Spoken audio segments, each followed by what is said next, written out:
और फिर निवेदन करूंगा, जैसे कुंभज बाबा के आश्रम में, अगस्त ऋषि के आश्रम में मेरे देवाधिदेव महादेव माता सती को लेकर पहुंचे थे कथा सुनने के लिए। शंकर भगवान के मन में था कि मैं राम जी का दर्शन करूं, तो उनको राम का दर्शन मिला। सती माता के मन में आया, विवाह करने के बाद यहां आई, इससे तो मैं भस्म हो जाती, तो माता सती भस्म भी हुई। शिव महापुराण की कथा कहती है, रामचरितमानस कथा कहती है, जिस समय हम कथा को श्रवण करने के लिए बैठे, जब हमारी चित्तवृत्ति में कथा प्रवेश कर रही हो, शिव महापुराण की कथा को जब हम सुनने के लिए बैठे, भले हम टीवी चैनल पर सुन रहे हो, चाहे हम फेसबुक यूट्यूब पर कथा श्रवण कर रहे हो, अपने कक्ष में भले पलंग पर सोते सोते कथा सुन रहे हो, लेट कर सुन रहे हो, बैठ कर सुन रहे हो, भोजन करते सुन रहे हो, पानी पीते सुन रहे हो, चाय पीते सुन रहे हो, तुम्हारी मर्जी के अनुसार तुम भाग ग्रहण करते हुए जब कथा श्रवण कर रहे हो, पर एक बात याद रखना कि जो विचार कर कर कथा सुनोगे, मेरा देवाधिदेव महादेव 3 महीने में वो तुम्हारे सम्मुख में प्रकट कर देगा। भाव रखकर सुनो, निर्मल मन सो मोही, आप उत्तम भाव रखकर सुनोगे, भगवान वो भाव को पूर्ण कर देगा। आप निर्मल मन रखकर कथा सुनिए, आपका मन भगवान जिस भाव से, जिस कार्य से हम कथा सुने,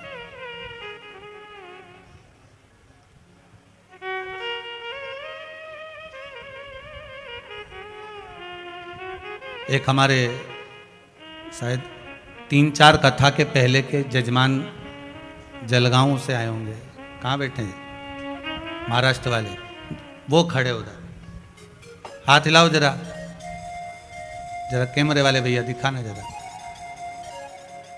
ये केवल सूचना देने आए, और किस बात की सूचना देने आए कि कथा करवाने के बाद जब मैं वापस यहाँ से गया, तो भोलेनाथ जी ने ऐसी कृपा कर दी, ऐसी कृपा कर दी, जो काम बरसों से अटका था, जिसकी उम्मीद ही नहीं थी सालों से, वो काम यहाँ से जाते ही बाबा ने कृपा कर दी। वो खड़े हैं पीछे, हाथ हिला दो जरा एक बार, यही बाबा की कृपा, करुणा भगवान की हो, कृपा हो भगवान। अब ये छत्तीसगढ़ वालों की तो कथा चल रही है, दीक्षित परिवार की कथा चल रही है, और मालूम पड़े वो छत्तीसगढ़ वाले के यहाँ से फिर सूचना आ गई कि तारीख अगली की भी तैयारी करो साहब।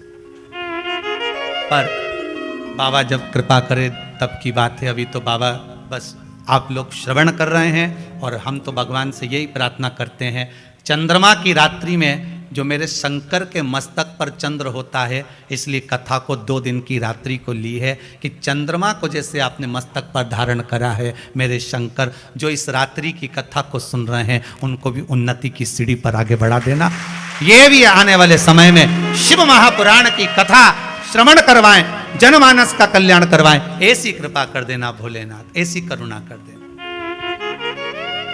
आज रात्रि की कथा है, रोज दिन में कथा होती थी तो भले पति दुकान चले जाए, ऑफिस चले जाए, आपके पास में भी काम रहता था, पर आज भोलेनाथ जी ने कृपा करी, पूरे परिवार के साथ बैठकर, भले टीवी पर सुनो, मोबाइल में सुनो, पर कथा, मुझे उम्मीद है हम भले यहाँ बैठकर कथा वाच रहे हैं और आप सब कुबेरेश्वर धाम में बैठे हैं, पर इतना विश्वास है मुझे मेरे भोलेनाथ पर कि जितनी कॉलोनियाँ, जितने नगर, जितने गांव, जितने क्षेत्र हैं, एक एक के मोहल्ले में जाकर घूम कर आना, टीवी की आवाज में आपको शिव महापुराण की कथा ही सुनने को मिल रही है। कितना विश्वास मुझे मेरे भोलेनाथ पर, और जितना विश्वास मुझे भोलेनाथ जी पर है, उतना ही विश्वास जितने आस्था चैनल पर कथा सुन रहे हो, मोबाइल पर सुन रहे हो, भले फेसबुक यूट्यूब पर श्रवण कर रहे हो, उतना विश्वास आपका भी आपके देवाधिदेव महादेव पर है कि मेरा शंभु सुनेगा, जरूर देगा। जब वो चोर को कुबेर बना सकता है, तो मुझे क्यों ना देगा, क्यों ना देगा। करुणा सागर शिव, एक मटकी बिल्डिंग की नजर को बचा लेती है। शिव जी के मस्तक पर, शिवलिंग के ऊपर लगी हुई वो मटकी, लगा हुआ वो जलपात्र, जलाधारी भगवान की, वो हमारे को कई दोषों से, कई रोगों से मुक्त करा देती, कई दोषों से।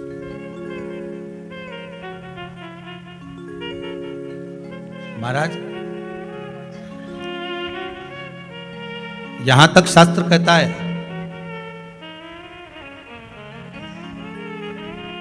वाणी से विहीन व्यक्ति, दृष्टि से विहीन व्यक्ति, श्रवण शक्ति से विहीन व्यक्ति, सुबह ब्रह्म मुहूर्त में जब मंदिर खुलता हो, आपके यहाँ का मंदिर जितनी बजे खुलता हो, 4 बजे, 5 बजे, 6 बजे, 7 बजे, 8 बजे, जितनी बजे ब्राह्मण देवता उस मंदिर का पट खोलें, उस समय पर जिसके नेत्र, श्रवण शक्ति या वाणी कमजोर हो, यहाँ तक शास्त्र कहता है, शिव महापुराण यहाँ तक वर्णन करती है कि जिसकी वाणी, दृष्टि, श्रवण शक्ति कमजोर हो, महाराज प्रदोष की प्रदोष, मंदिर खुले, सबसे पहला जल का पात्र आपका शंकर जी की उस जलाधारी में चढ़ जाए, महाराज 4-5 प्रदोष कर कर देखिए, बाबा कुछ ना कुछ देना प्रारंभ ही कर देता है। 4-5 प्रदोष करना, विश्वास रखकर करना। आज कोई आए थे, वो कह रहे थे गुरुजी हमने प्रदोष का वो करा था, कोई उपाय, शायद बैठे होंगे कहीं, तो कहा गुरुदेव वो प्रदोष वाला हमने करा, बाबा ने हमारी बड़ी कृपा करी, हमारा कार्य सफल हो गया। ये करुणा सागर की कृपा, विश्वास से है तो शिव है। मानो तो मैं गंगा मां हूं, ना मानो तो बहता पानी। ये आपके ऊपर है, आप क्या मान रहे हो। भगवान तो हर जगह पर मार्ग प्रशस्त करने की बात करता है। हमारे पास में जितनी वस्तुएं भगवान ने दी है, हम जिस शस्त्र को, अस्त्र को, जो सामान हमारे पास में रखते हैं, वो भी हमको मार्ग दे जाता है कि परमात्मा के सिवाय विश्वास कहीं पर मत करना।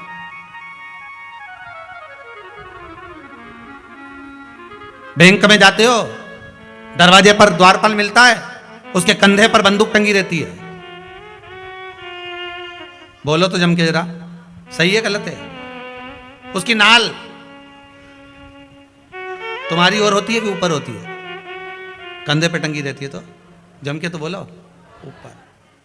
और तुम्हारी ओर कर दे तो मान लो, और तुम जान निकलो वहीं तुम्हारे ऊपर।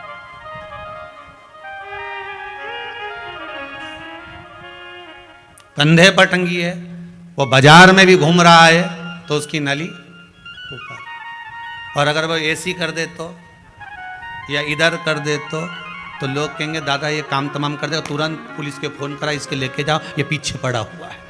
जरा सा तुम्हारी ओर करी और काम बिगड़ गया। अब ऊपर करके रखी है तो काम बिगड़ रहा है इसका? नहीं बिगड़ रहा है ना।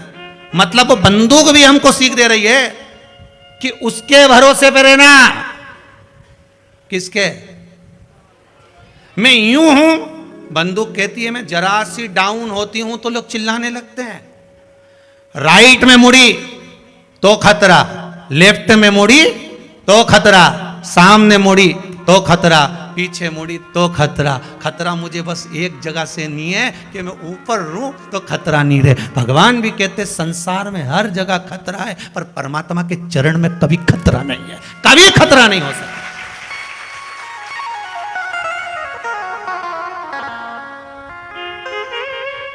दुनिया में हर जगह खतरा है।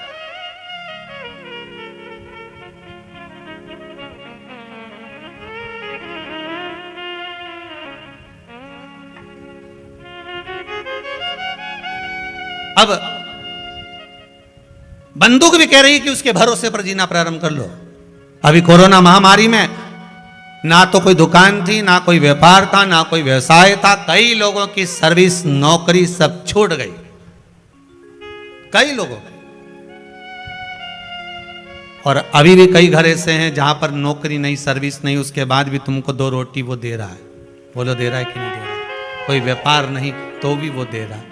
विश्वास रखना, उसका भरोसा अगर दृढ़ी है। और हम तो कहेंगे जिनकी नौकरी नहीं, सर्विस नहीं, व्यापार नहीं, बाबा से प्रार्थना जरूर, भले टीवी के सामने बैठकर करना, चाहे मोबाइल पर करना, पर करना जरूर कि कुबेरेश्वर महादेव, हे भंडारी, सुना है मैंने, मेरे महाकाल राजा, मेरे विश्वनाथ, मैंने सुना है कि आपके दरबार से कोई खाली नहीं गया। बहुत आस से विश्वास है।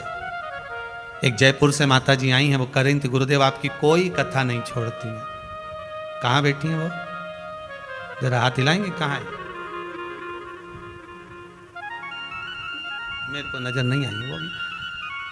तो गुरुदेव एक कथा नहीं छोड़ते, हम कथा निरंतर श्रवण करते रहते हैं। विश्वास लेकर आए, भरोसा, विश्वास रखकर भगवान से प्रार्थना करना, भगवान नौकरी छूट गई, सर्विस चली गई या व्यापार चले गया, पर आप पर विश्वास है मुझे, मैं कर्म करूंगा, और उस कर्म में अगर हारता भी हूं तो मुझे बल देने वाले भी आप कृपा कर। कामदेव के मन में अहंकार जागृत हो गया था कि सबसे सुंदर मैं हूं, मैं काम सब कुछ मैं कर सकता हूं। ये अभिमान, ये अहंकार प्रकट हो गया। हो जाता है, ऐसा नहीं कि नहीं होता, कई लोगों को हो जाता है। कई कई घर की माताएं गुस्से में आकर के देती अहंकार में, वो तो मैं जिंदा हूं जब तक घर चल रहा है, जिस दिन मैं मर गई आटे दाल का भाव मालूम पड़ जाएगा। तो डॉक्टरी से कहते ना आधा घंटा नहीं पीट जा। जिंदा हो और तुम कर रहे हो तो ये मत कहना कि तुम कर रहे हो। ना तो दुकान तुम चला रहे हो, ना व्यापार तुम कर रहे हो। दुकान चलाने वाला भी भोलेनाथ, ग्राहक बनकर आया भी भोलेनाथ, घर में रोटी भी बना रहा है तो भोलेनाथ। ये भोलेनाथ ही तो है जो श्वास चल रही है। शिव श्वास है, श्वास निकल गई तो शव है। तो रोटी कौन बना रहा है? भोलेनाथ। खा कौन रहा है? अरे बोलते तो जाओ, भोलेनाथ। अब घर में लड़ाई हो तो कौन झगड़े? भोलेनाथ।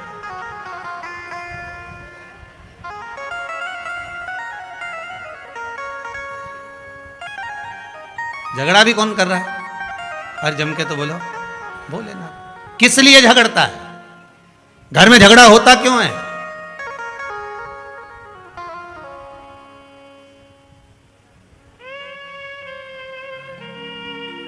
ये बेलपत्री जो होती है ना, अपन इसको शिव जी पे कैसे चढ़ाते हैं?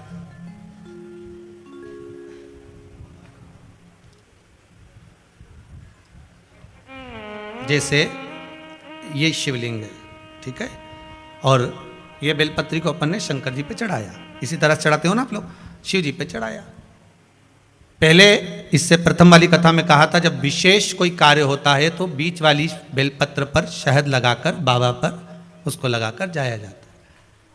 अब जिसके घर में क्लेश ज्यादा होता हो, महाराज बहुत क्लेश, मतलब कुछ ना कुछ बात पर झगड़ा चल ही रहा हो, क्लेश हो ही रहा हो, बहुत तकलीफ चल रही, कभी बहू रूठे, कभी सास रूठे, कभी पति रूठे, कभी पत्नी रूठे, जरा जरा सी बात में एक पानी गिर गया उस पर विवाद, बच्चों को कुछ कह दिया उस पर विवाद। तो ये जो बेलपत्री की ये जो भाग होता है, इस बेलपत्री का जो डंडी का जो भाग होता है, इस भाग को, बेलपत्री के इस भाग को महाराज, ऐसी कैसी बेलपत्र, बस ये भाग को बेलपत्री के वृक्ष के नीचे शहद लगाकर इस पत्ती पर ऐसे ही बेलपत्री की जड़ में उस भाग को लगाकर या रख के आ जाइए। केवल एक ही बार करना, किसी भी प्रदोष पर कर लेना महाराज।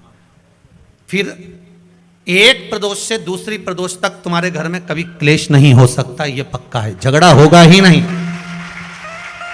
हाँ, वो जानबूझ के झगड़ लो तो बात दूसरी है, किसी और वाला महाराज की बात झूठी करना है तो अपन तो झगड़ो, चाहे कुछ भी हो जाए। अब भाई कई लोग तो होते हैं विरोध में खड़े होने वाले, तो उनका मन, इनने किया अपन को नहीं करना, जा अपन को नहीं करना। तो अब कहीं का कह दे कि भाई अपन को तो अब घर में झगड़ा ही नहीं हो रहा, तो वो झगड़ा कराने के लिए मन में सोचे कि नहीं अपन तो झगड़ेंगे चाहे कुछ भी हो जाए। होता है कई बार ऐसा ऐसा मन में भाव जागृत हो जाता है कि भाई देखना पड़ेगा अपन को, प्रैक्टिकल तो करो। पर हम भी कहते हैं प्रैक्टिकल करो और जरूर करो। एक महाराज जी प्रवचन दे रहे थे, प्रवचन में कह रहे थे शराब नहीं पीना चाहिए, मदिरा नहीं पीना चाहिए, ये गंदा नाली का पानी है, क्यों पीते हो, गटर में पड़े मिलोगे, बर्बाद हो जाओगे। वहीं महाराज का पहचान वाला बैठा था, उठकर खड़ा हो गया, ओ महाराज तुम इतनी बड़ी बड़ी बात कह रहे हो, तुम्हारा सग्गा भाई पी के गटर में पड़ा है, पहले उसको तो ज्ञान दे लो फिर हमको देने ला। महाराज जी चुप रहे, कुछ नहीं बोले।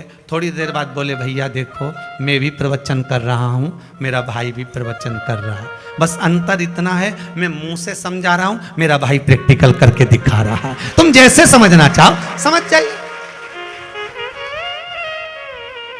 समझना आपको है, आप कैसे समझोगे ये आपके ऊपर है।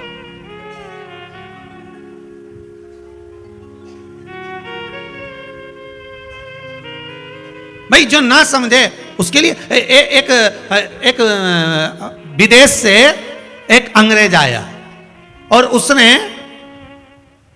दीवार पर जितने कंडे बने थे गाय के उसका फोटो खींचा, तो उसको गांव के 10-12 लोग देख रहे थे और वो बढ़िया हेटमेट लगा के फोटो खींच रहा था, चश्मा लगा के। तो उसको बड़ा आश्चर्य हो रहा था। तो गांव के लोगों ने पूछ लिया,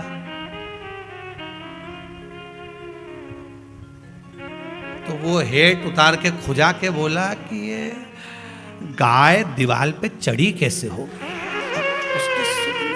अब जो समझ गया तो समझ गए, ना समझे तो ना समझे। तो गांव का व्यक्ति खड़ा था, उसने कहा हेड वापिस लगाओ, फोटो खींचो, जाओ। फोटो खींचो जाओ, मतलब क्या उसको? कामदेव का अहंकार आ जाता है कभी कभी, मानव को अहंकार आ जाए। बहुत दुकान तुम चलाओ, खूब आराम से तुम दुकान चलाओ, खूब घंटों तक दुकान पे बैठे रहो, खूब अच्छे से कमा, तो कई व्यक्ति को आ जाता है वो तो मैं कमा रहा हूं इसलिए चल रहा है, तुम्हारा क्या जा रहा है, तुम तो उड़ाए जा रहे हो। अब पति के चला रहे हो, परंतु उसको ये समझना होगा। रावण बार बार कहता था मैं लंकेश, मैं लंकेश, मैं लंकेश। तो राम जी ने भी आखिरी में कह दिया लंकेश लंका अंदर रह गई, तू बाहर।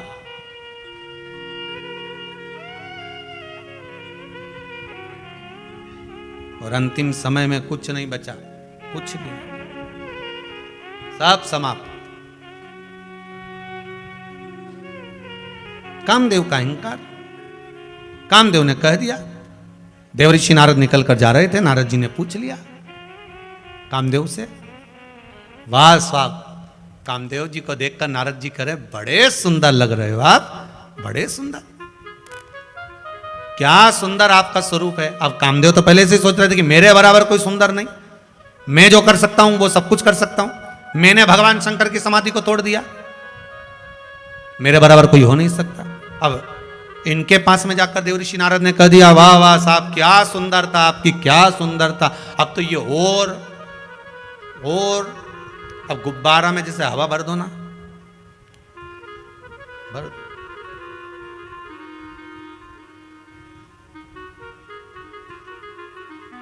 और ज्यादा जब हवा भरा जाए तो फूट जाए। बस कामदेव के भी खूब हवा भर दी। और ऐसे केवल नारद जी जैसे एक नहीं है, नारद जी अकेले, ऐसे तुम्हारे को भी घना मिलेगा। अभी रविवार के दिन भी ढेर मिलेगा। रविवार को ही है ना, अरे समझ गए क्या? गजब, घर जाके नजर उतरवा लेना एक बार, तुम्हारी याददाश्त तो बड़ी पक्की है, ये बात तो पक्की है। रविवार को ये ना चलनी में मुंडा देखोगे,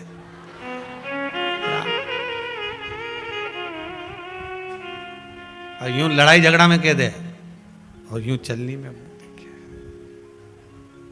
मुल्ला नसरुद्दीन की कथा याद आ गई। एक बार मुल्ला नसरुद्दीन घूमने के लिए निकला, उसको प्यास लगी, उसने कहा पानी कहाँ है, तो गया कुआं में देखने के लिए। कुआं में जो देखने के लिए गया तो पानी था, और पानी देखा तो प्यास तो लग रही है, पर नहीं, पानी बाद में पीऊंगा। आज पूरे भारत की भूमि पर सारी माताओं का करवा चौथ का व्रत है, और चांद तो कुएं में पड़ा है। मैंने जिंदगी में कोई अच्छा काम नहीं करा, और आज चांद को वापिस आसमान में लगा के रहूंगा। और मुल्ला नसरुद्दीन कया ने बाल्टी लेके आया, रस्सी लाया। अब इसको कौन समझाए कि कुएं के पानी में चांद दिख रहा है, नहीं तो चांद तो ऊपर ही है, पर यह समझा कि कुएं में गिर गया। कुछ भी हो जाए, आज मैं करवा चौथ का व्रत है, चांद को तो निकाल के मानूंगा। और बाल्टी और रस्सी लाया, और जो कुआं में डाली तो वो बाल्टी नीचे पत्थर में अड़ी गई। अब मुल्ला नसरुद्दीन ने सोचा बड़ा भारी चांद है, निकल ही नहीं दिया। उन्हें पूरी दम लगा दी, दम लगाई, इसने देखा ये तो निकल ही नहीं रहा, कि ऐसे नहीं निकले तो क्या नीचे जाके निकालूंगा। और रस्सी बांध दी ऊपर, और कूद गया पानी के अंदर, और रस्सी टूट गई धम्म से नीचे। धम्म से जैसे नीचे आया, आते से जो कुएं के अंदर गया, और अंदर जाके हड़बड़ा के वापिस बाहर आया, ने जो ऊपर देखा, मुल्ला नसरुद्दीन चिल्ला के बोला, भले कुछ भी हुआ, अपन कुएं में गिर गए, पर चांद तो ऊपर लगा के ही दिया। अब बस, अब ऐसे तो तुम अब एक दिन चलनी में मुंडा देख लो, और कितना प्रेम से ने सिर पे पल्लू मल्लू लेने, ऐसे प्रेम से दो बोला करे कितने, और वो भी मुस्कुराए, और तेरी 2500 की साड़ी देख के जले जले जाए कि जब तक नहीं दिलाई ने प्राण खा गई मारी। भगो तुम चलनी में मुंह देखो, वो तुम्हारे गले का मंगलसूत्र देखे 50,000 का नाश। तुम चलनी में मुंह देखो, फिर आरती उतारो, फिर तुम उनका पांव पढ़ो, तुम उनका पांव पढ़ो, वो चांद देवता का पांव पड़े, इसको परमानेंट एक जैसी बना दे, जैसी आज ऐसी कर दे, जीवन पर बढ़ा। भगवान कामदेव को अकल देने वाले, कामदेव को सीख देने वाले देवऋषि नारद आ गए, और देवऋषि नारद ने आकर कामदेव को क्या विवेक दिया, क्या बुद्धि दी। देवऋषि नारद से कहा, देवऋषि नारद जी बोले कामदेव को, ओ कामदेव बड़े सुंदर लग रहे हो भगवान, इतने सुंदर आप, वाह वाह वाह, क्या कहने, आपकी बराबरी कोई नहीं कर सकता। कामदेव बोले, मेरी बराबरी कोई नहीं कर सकता, मतलब कोई ना कोई है जो मेरी बराबरी कर रहा है।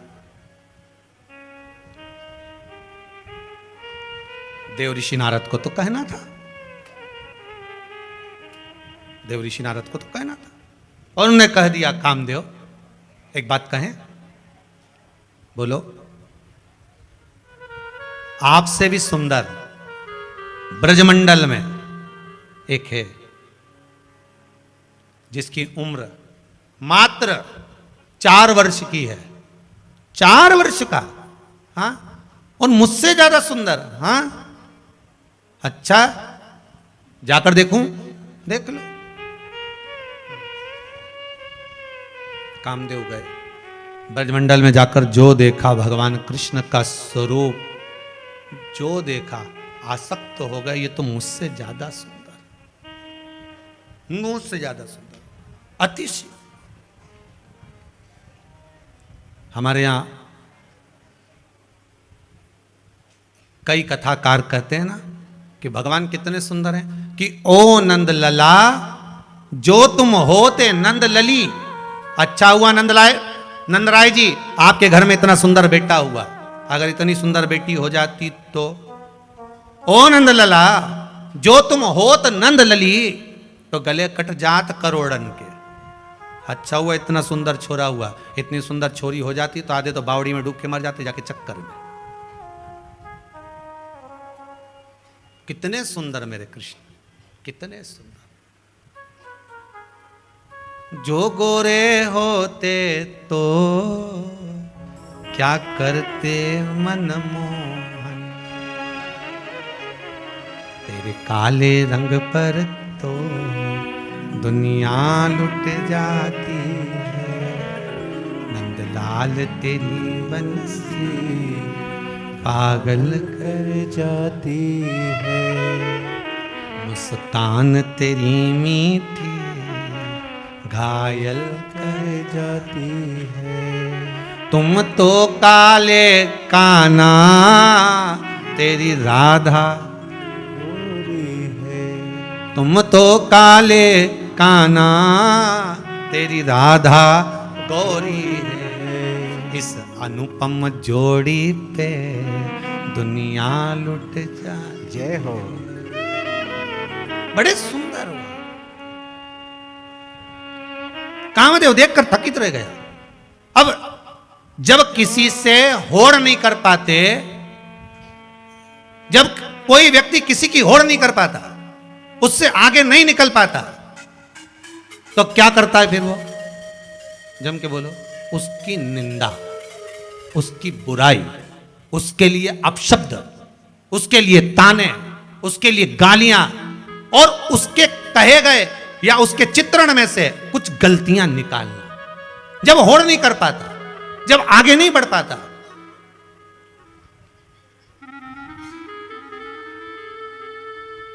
जब उसको लग गया कि मैं इससे आगे नहीं बढ़ पा रहा हूं, अब ये आगे निकल चुका है, कामदेव को लग गया कि भगवान कृष्ण के आगे में नहीं निकल सकता, वो बड़े सुंदर हैं। तो कामदेव ने क्या करा, पूरे ब्रजमंडल में घूम रहे हैं और कन्हैया के लिए अपशब्द कह रहे हैं। अरे नंद बाबा का छोरा, वो ग्वाला, वो कृष्ण मेरी बराबरी करेगा। 33 कोटि देवताओं में जाकर कामदेव वर्णन कर रहे हैं।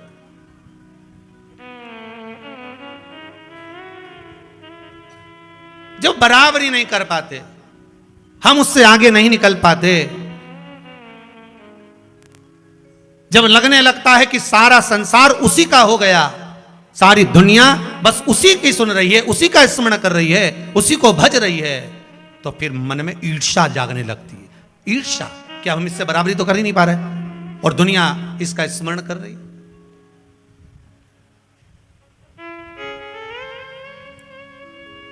परम पूज्य गोलोकवासी श्री राजेश्वरानंद जी महाराज की एक बात बड़ी सुंदर है। गांव में जब हाथी आता है, आप लोगों ने भी सुना होगा, उसको डला होगा व्हाट्सएप वगैरह पे, गांव में हाथी आता है तो सारे गांव के जितने कुत्ते हैं वो उस हाथी पर भौंकते। तो हाथी पर क्यों भौंकते? इनकी हाथी और कुत्ता की क्या लड़ाई थी कि पुरानी दुश्मनी है? नहीं, कुत्तों को दिक्कत इतनी सी थी कि पूरे गांव के लोग हाथी के हाथ जोड़ रहे थे। तो कुत्तों को यह बुरा लग रहा था कि ये इसके ही क्यों हाथ जोड़ रहा है, आज तक हमारा तो कोई ने नहीं जोड़ा, हम भी तो इन्हीं के मोहल्ले में रहते हैं, हम भी तो इनका गांव का कुत्ता है, नहीं हमके तो नहीं जोड़ा, पर इसके क्यों जोड़ रहे हैं? कुत्ता उनके टेंशन पड़ गई। श्री राजेश्वरानंद महाराज जी अपनी बात में कहे, रामचरितमानस के बड़े बड़े आनंदमय वक्त हैं, उन्होंने अपनी बात में ये बात रखी है।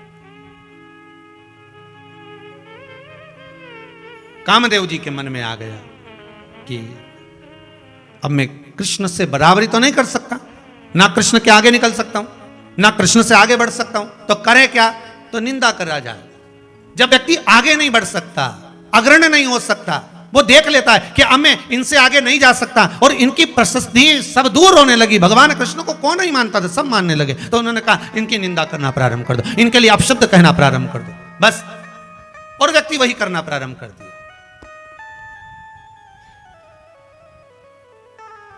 आपकी भी अगर कोई निंदा कर रहा हो, आपके लिए भी अगर कोई अपशब्द कह रहा हो, तो बड़े खुश हो जाना, दिवाली पे उसको साड़ी दिलाना। अगर आपकी कोई निंदा करे तो आप उसको दीपावली पे ले जाओ ना, कपड़ा की दुकान पे ले जाके ना बढ़िया प्रेम से साड़ी वाड़ी दिला, उससे पूछो तो वो पूछे आज मेरे को किस भाव से साड़ी दिला रही? कहीं नहीं, तूने पूरे मोहल्ला में हमारी खूब निंदा करी जी, तेरे बराबर मेरा कोई हितैषी नहीं हो सकता। कितना जिसकी निंदा होती है, जिसकी निंदा होती है, उसका पद, प्रतिष्ठा, यश, वैभव और उम्र बढ़ती चली जाती है। जिसकी निंदा होती है, इसीलिए सास इतनी जल्दी नहीं मरती। ये कारण समझ में आया?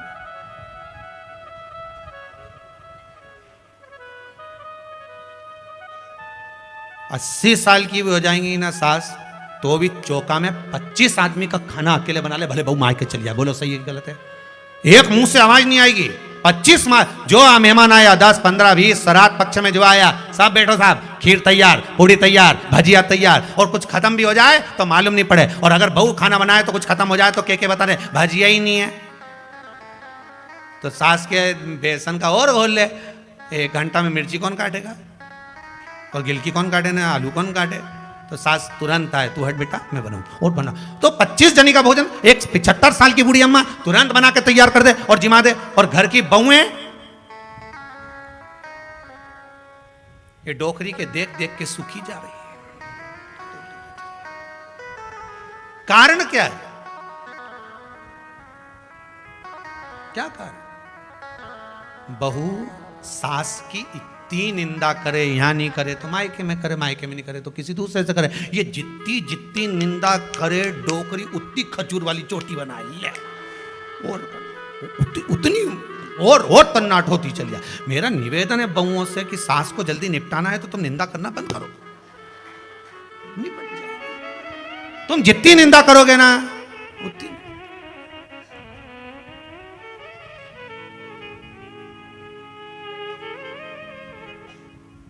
अब कहीं की वो पलंग पे पड़ी है, गंदगी कर रही है, कहीं कहीं की रे बेचारी पड़ी पलंग पर, अब उसकी गंदगी कर रही है, वो गंदा कर रही है, तो वो 10 जनी को फोन लगा के बोले हम तो बड़े परेशान हो गए, ऐसा हो गया वैसा हो गया, हमने तो इतनी सेवा कर रहे हैं, गंदगी कर रही है, पर तुम निंदा करोगे करोगे करोगे करोगे तो वो इतनी जल्दी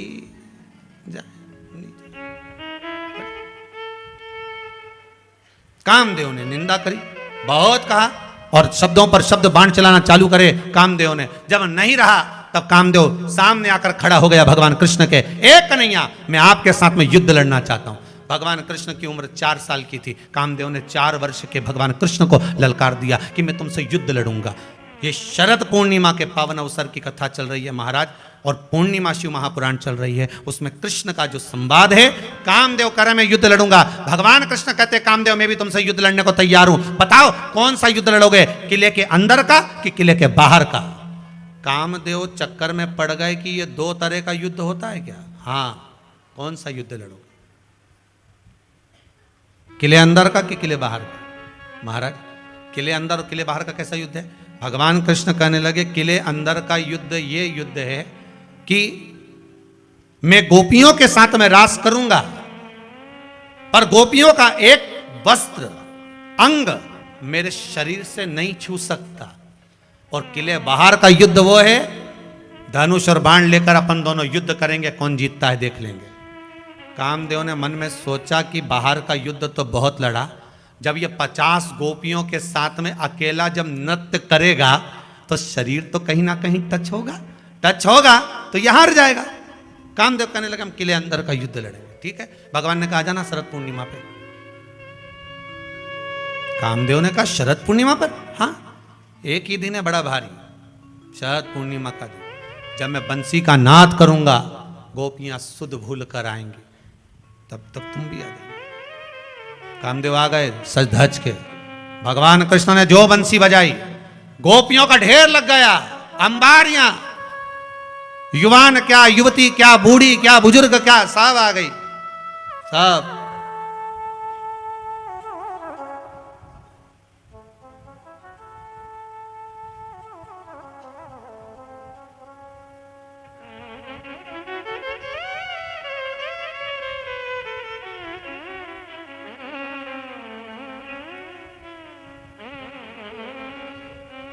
सब आ गए। किसी ने पूछा गुरुजी बहुएं गरबा करती है तो बाहर जाकर करती हैं, क्या घर की बुजुर्ग माताएं भी गरबा करती हैं? हमने कहा जब वो करती हैं तो बहू मायके चली जाती है, उनके गरबा करने और उनके गरबा करने में अंतर है, दोनों में अंतर। अब भगवान कृष्ण अकेले, गोपियों का ढेर था, और जो रास प्रारंभ हुआ, जो प्रारंभ हुआ, और ध्यान दीजिएगा महाराज, ब्रह्मपुरी में ब्रह्मा नाचे, शिव नाचे कैलाश पर, आज तो कन्हैया नाचे राधा जी के साथ। भगवान शंकर ने देख लिया कि आज मेरा साड़ू भाई गया है नीचे, कामदेव, तो भगवान शंकर को बड़ी प्रसन्नता हो रही है। क्यों? क्योंकि कामदेव ने मेरी समाधि को तोड़ा था, उस दिन से अहंकार आ गया था।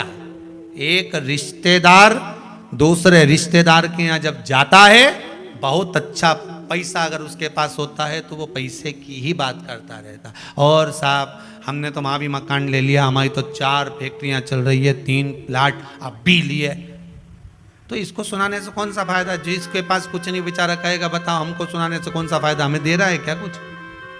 क्यों कह रहा है? पर वो शिव जी कहे आज भोलेनाथ जी ने जो डमरू का नाद करा, जो डमरू पूरा ब्रह्मांड हिल गया। शरद पूर्णिमा के दिन पूरा ब्रह्मांड, कहते हैं ब्रजमंडल में तो कृष्ण नाच रहे थे और शंकर ने जो डमरू बजाया तो 33 कोटि देवता कैलाश पे आ गया, 33 कोटि। और जो डमरू का नाद करा, धीमा बजाओ,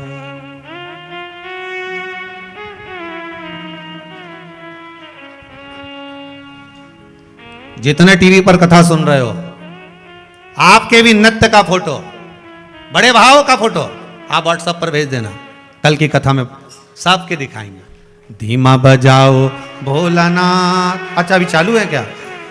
आस्था चैनल वाले बोल रहे हैं कि आपके फोटो जो आप भेजते जा रहे हैं वो फोटो लगातार दिखाए जा रहे हैं, तो आपके नृत्य के फोटो भी आप भेजते रहिए और यहाँ आपके फोटो कथा टीवी चैनल के माध्यम से चल रहे हैं।